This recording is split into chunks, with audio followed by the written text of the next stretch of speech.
In this video, I'm going to show you how to make a digital comic strip on Canva.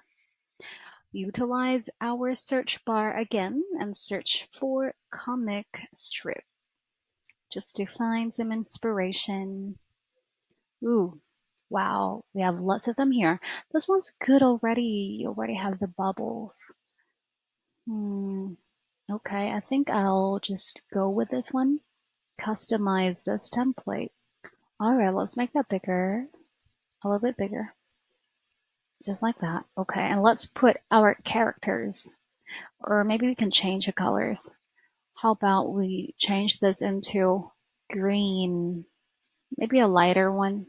Okay, let's change it into light green, like something like that. Okay, that's our color. Done. Now all of the cream color there will be changed into green. If we click on change all, let's do that. Voila! Easy. Okay, now let's add our characters.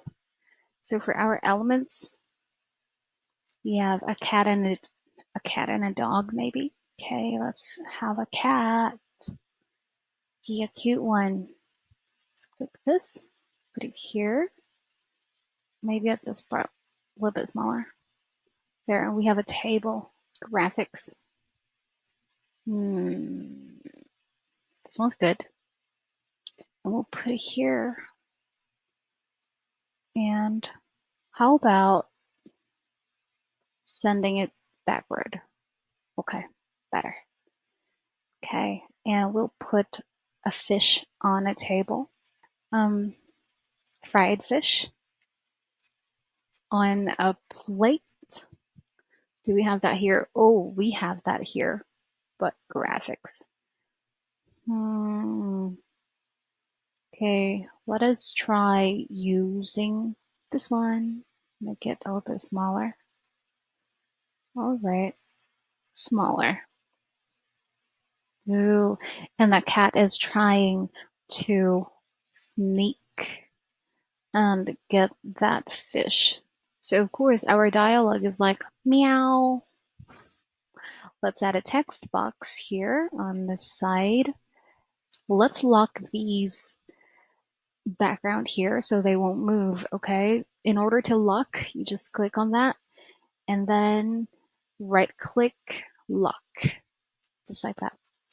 Right click, lock, yeah.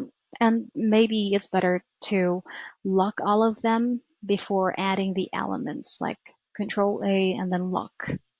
Better. So let's put that here. Just like that, you can continue doing your comic strip up to the end. That's about it. That's how you can make a digital comic strip on Canva. If you have any questions, please let me know down in the comments below, and I'll do my best to help you out.